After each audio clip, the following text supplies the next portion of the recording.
Omuvubuka wa Alienskin akwatiddwa ku nsonga ki? Byonna byonna ojja kubanga obifuna waneno. Ate akatambi k'omwana mulenzi top dancer nga atulugunyizibwa nako twakafunye byonna waneno tujja kubanga tubikutuusaako mu bujjuvu. Omwana mulenzi Tamale Mirundi Junior talina bigambo biwoomu eri Alienskin byonna waneno ku Legit TV 256. Waliwo omuwala avuddeyo alumiriza Honorable Geoffrey Rutaaya nti ye taata naye tamuweereredde. Byonna waneno byetaaga okubanga omanya tujja kubanga tubikutuusaako mu bujjuvu bwabyo. Obadde okimanyi nti Nakankaka ne Joey begasse wamu okulwanyisa ex waabwe. Nawe byonna waneno ku Legit TV 256 ojja kubanga wabifuna gwetuula butuzikalira nywira ndokuviire ku ntono. Waliwo omuvubuka wa Alienskin akwatiddwa, simanyi wa Alienskin naye nga ye bamukutte naye mu kwewozaako n'agamba nti abeera wa Alienskin. Bano be bantu betugamba nti bakola ebikolobero ate musajja wattu n'alwamu bibino.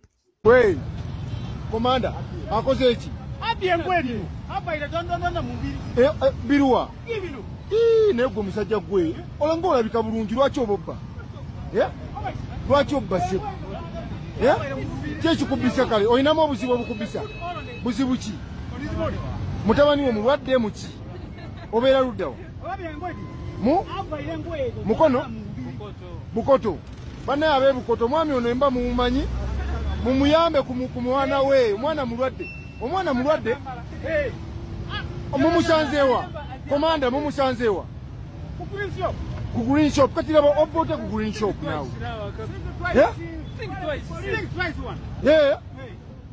sebu obbira mwana oyambadde ne bulingi ate obbira ogamba obbira mwana uno pati tu basazeewo amateeka butagatwalira mu ngalo ne bamuwambula bwambuzi agamba abeera bukoto. Sasa tumulete ku polisi.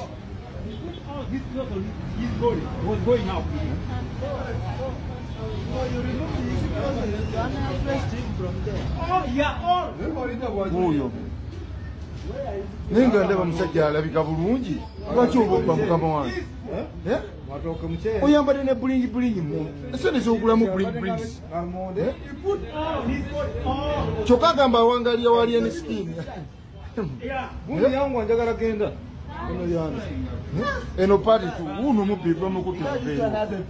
Statements zizo agamba abeera bukoto ate lumaliza at the end n'agamba nti abeera wa Alienskin. Kakati tetumanyi oba Alienskin amanyi ku muvuko ono oba munnanga ayagadde kuteekawo kibozibozi okubanga naye lwakuba nti Alienskin ali mu bizibu naye akimuteekeko nze naawe. Ate tubadde tukyali awo tukyanoonya justice ey'omwana mulenzi top dancer abasinga obungi oba bammadde mumanyi nga Namuke naye nga amanya g'amatuufu ye Namuwaya Wilfred ne tugwa ku katambi. Mu katambi kano omwana oli bamulinnya era bamulinnyira ddala ku lubuto oyinza okugamba era ekyebuuzibwa kyekyaviiriddeko omwana oyo kufa oba waliwo ekintu ekirala bibino. Buli kintu okiwakadde obujulizi bujja kuvaayo mpola. Kyemugamba eno vidiyo nga batomera oyo omwana ng'owa piki amutomera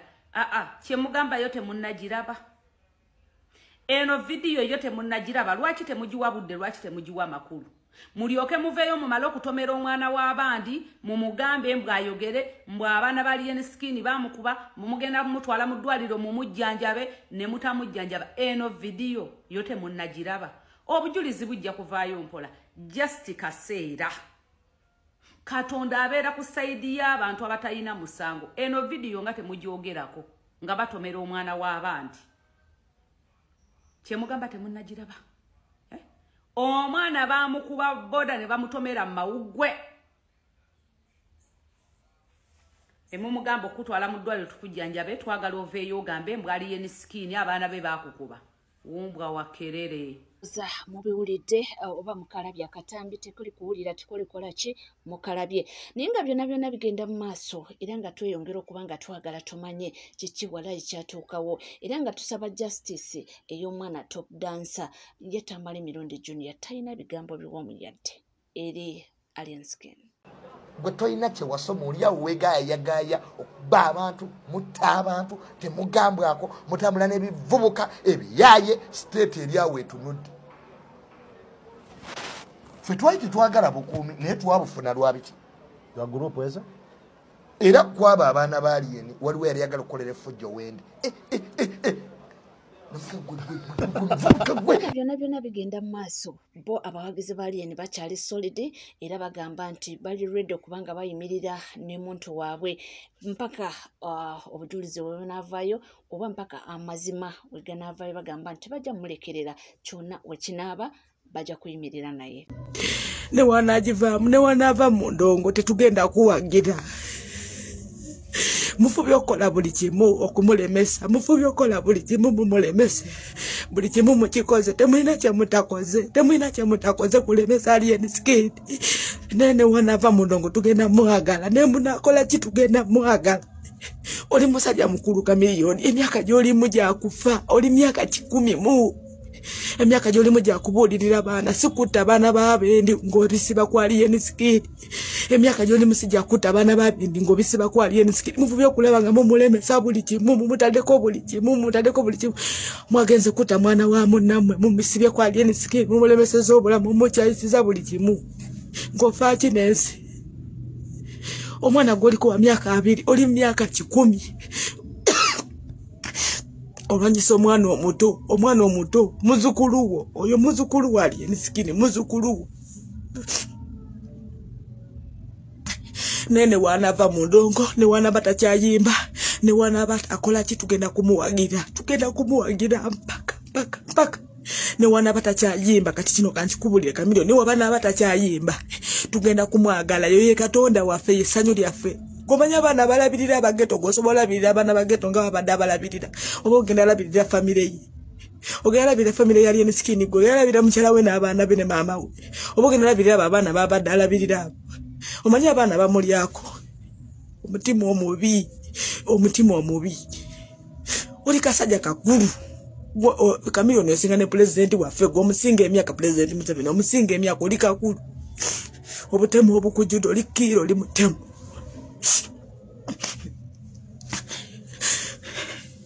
tetuva ku Alien ne wanaba ne muwayiriza mirundi emeka tetujja muvaako balaba bali mu matiga eri abakaabye nnyo since yesterday omulala wuno naye agambye nti kijja mufosinga oba mukakatako okubanga alinnya ennyonyi akomewo ku butaka ngenda kugula tiketi nkomewo Uganda nina okubeera mu revenge ya Alien era wenfanga munziika we baziika mamange ne braza wange we munziikanga nze ndi wa Jinja njababula ku vidiyo eddako gye mugenda okunziika naye nga nkwata Jinja gye banziikanga mu revenge ya Alien ndina okubeeramu ngenda kugula tiketi nkomewo ku ground revenge ya Alien ngibeeremu ekyo kyengenda osobola okukola ku saidi ya Alien wavanga mu bulamu bw'ensi eno mu revenge ye ndina okubeeramu era wenfanga munziika nga Jinja gye ngenda okuziikibwa maama wange ne braza wange ebyo byebyange nze ndiwedde era ngenda kugula ebyo naye nga byonna bigenda mu maaso ebintu bingi nnyo byemuwulidde abamu bawanda muliro abamu bayimiridde n'omuntu waabwe abamu bawa advice buli omu byonna buli omu abamu bagamba bingi ffe tuliwo kubanga tukola ki tubatuusaako byonna ebitambula byonna ebigenda mu maaso kirungi owulirize analyzing then naawe ogyemu naye nga tusaba kimu bwenkanya nti omwana mulenzi oli afunye owenkanya yenna eyakimutuusaako asobola okubanga avunaanyizibwa mu mbuga z'amateeka nga tuvuddeko waliwo omuwala avudde neyesobola n'agamba nti muwala wa Honorable Geoffrey Rutaya era n'agamba nti ye tanoonya ssente tanoonya fame talina kyanoonya ayagala taata we amuwe school fees agende ku ssomero agamba ali mu senior 4 abaana batandika okusoma naye ye atanafuna school fees. Hello everyone, my name is Nambasya Milan Rutaya. I'm 17 years old. My father is called Honorable Geoffrey Rutaya. My mother is called Naisisiji. Abanji gomanyinga nice and lovely. Chingese wano olunaku lwaleero kulema video okuja mu media. Zizenga ye last option nga option yokayuka gyensigaza. because you have tried everything chomanyi chomuntu chosobola ogezaako nzire ku ssomero kigaanye. Right now ndi mu senior 4 naye sinaba kudda ku ssomero. Ensonga ennemeseza okudda ku ssomero si nti oba njagala requirements, si nti oba pocket money, wabula nsonga ya school fees. Tugenze tuzunze makoti nze ne mama wange agezezaako buli kimu nsome era nga bajja mu media kubanga naye waliwo back then nakolera results ennungi mu P7. Mama wange bwe yajja mu media we bambuuza oba tata wange asasulira school fees because tayagala kuno n'alinnya lya tata wange kubanga kimanyi alina baalabirira, alina abaana abalala, alina famire endala, tamwogerera bubi, tajjayo mazima nga bwe kiri. Nange ekindese wano si kumuvuula. Nziza wanene negayirire tata wange bambi sandyagadde butakula bino bibuuzo ndi mu senior 4 kale ebirala bireme naye school fees si mungi. Nze ne mama wange tuzunze ku makooti tukubya amasimu tuyise mbe tumanya bayinza okutuukako nkukubidde ngezeza kufuna amasimu g'abantu kukubu baani bonna nkukubire kasitoli eddoboozi nga lyange ng'ojjako naye bambi nkwegeeridde nalina omutasobola okuntu waba yenga omuntu kino oba katabulabi information eri mwino video mugimumpeereko nsaba ku school fees. Nze personal needs ng'omuntu byakusomera pocket money byonna bivaako kyenjagala saawa zino kyennuubirirwa kufuna mpapula nange neegaseko ng'omuntu mu future naye bambi nsaba mama wange nkimanyi no video wogirabirako ogenda kunyiiga egenda kuyisa bubi kuba bino ebintu bya media sikujja kwogera personal issues zaffe mu bantu tobyagala wange abadde agezaako buli kimu naye wano jjojjuza abadde mulwadde nga ndaba tena nakyasobola kukolawo nga ndaba era ebibuuzo nituusa obutabikola neŋŋamba kanzije wakiriko kuba kimanyi ne bwenkwata ino video nenjimusindikira ye ng'omuntu mu inbox tasajja ne bwagiraba batalina kyagenda kukolawo naye mbadde nsaba abantu abamuli okumpi wakiriko waliwo kimuŋŋambiddeko eridde bambi nnyamba kuba ndaba bino ebintu byezzeemu nga byali mu P7 kuviira ddala wansi kuviira ddala nga ntandise okusoma kuba mu P7 enzukira nalwala nnyo era ne mubuuza gye nasomera primary gye namalira primary nze sijjukirako taamu yonayinayina yali ewedde nga tebangobye emirundi gisukka 4 school fees naye nga bwengezaako nempya tata wange kasita ngamba nti nno halo ono Miran nga banzijjako ku ssimu yokuba nali P7 nalwala nnyo nalina stress nga mungi kanokuntikako oxygen mu wheelchair era ebibuuzo ebya PLE nabikola nva mu ddwaliro bwe ngenda ku ssomero naye era nenkola bulungi nenkola aggregates 7 kale nze nali disappointed kuba nali mugezi nera nga nsubira ngenda kola 4 aggregates naye nenkola 7 naye ate at a certain point nenfuuka proud kubanga nabikola nva mu ddwaliro nendowooza banyita wange agenda kunnenyumirizaamu oba ntwale musomero lye nali njagala erya secondary but to my surprise tewali yadde message nafuna nalowooza nti bwe nnaasoma obulungi nempita mu P7 nti oba onansiima oba onanjagala oba ononnenyumirizaamu era nga ndowooza nze mbirowoozo lange nga ndaba bwe nnaayita ogenda kuntwala mu ssomero ogenda kundaba ng'omwana ogenda ng'abaana abalala bonna to my surprise nika congratulations akalaba kawebale kusoma abaana balala n'abaagwa bonna abazadde baali basanyufu ku lwabwe nze maama wange yeyaliwo ebyo byonna nembigumira naye kati nentuuka wanino secondary nzuno twafuna essomero lyetusobodde anti amasomero gonna ge nali neegumba ge nali nsomerera ennyo ntuukemu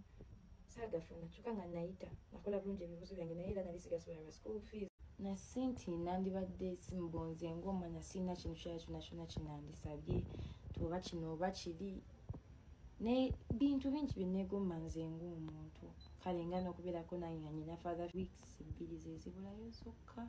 tutandika ebibuuzo bambi nkwegayiridde wakiri nsasulira school fees asiri bambi nzireyo ku ssomero nsome maliriza ebibuuzo bya sinafu kyekyokka kyenyinza okwegayira essaawa zino si nti ebirala byo sibyagala naye byo nsobola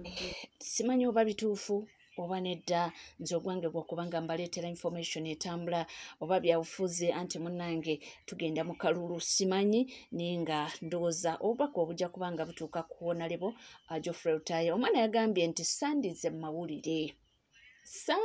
mawulire naye nze njagala kintu kimu, njagala school fees. Bampe school fees ngende nsome, ebirala sina kyenoonya. Katusuubire nti Honorable Geoffrey Rutaaya